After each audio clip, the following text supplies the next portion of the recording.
Gandhidham railway police સ્ટેશનમાં ફરજ બજાવતા બિન હથિયારધારી એએસઆઈ બકુલભાઈ હરજીવનભાઈ પરમારને રાષ્ટ્રપતિ ચંદ્રક એવોર્ડ એનાયતની જાહેરાત। સમગ્ર રેલવે પંથકમાં ખુશીની લાગણી। અનેકવિધ કામગીરી રેલવે પોલીસ સ્ટેશનમાં રહી બકુલભાઈ પરમારે કરી હતી।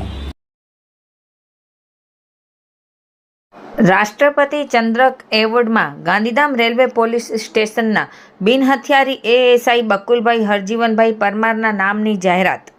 રાષ્ટ્રપતિ પોલીસ મેડલ એ ભારતનો એક ઉચ્ચ સ્તરીય નાગરિક સન્માન છે જે પોલીસ અધિકારીઓ અને કર્મચારીઓને તેમની વિશિષ્ટ સેવા અથવા પ્રશંસનીય સેવા માટે આપવામાં આવે છે। આ એવોર્ડ દેશની સુરક્ષા, કાયદો અને વ્યવસ્થા જાળવવામાં અધિકારીઓના ઉત્કૃષ્ટ યોગદાનને બિરદાવે છે। સામાન્ય રીતે આ એવોર્ડની જાહેરાત ગણતંત્ર દિવસ અને સ્વાતંત્ર્ય દિવસ નિમિત્તે કરવામાં આવે છે।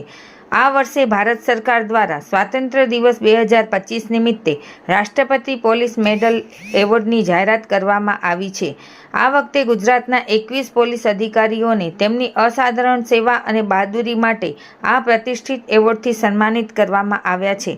આ વર્ષે ગુજરાત પોલીસના 21 અધિકારીઓએ આ એવોર્ડ હાંસલ કરીને ગુજરાતનું ગૌરવ વધાર્યું છે। આ અધિકારીઓને ગુનાખોરી નિયંત્રણ, આંતરરાષ્ટ્રીય અને આંતરરાજ્ય ગુનાઓની તપાસ, આતંકવાદ વિરોધી કામગીરી અને જનસેવામાં નોંધપાત્ર યોગદાન આપ્યું છે।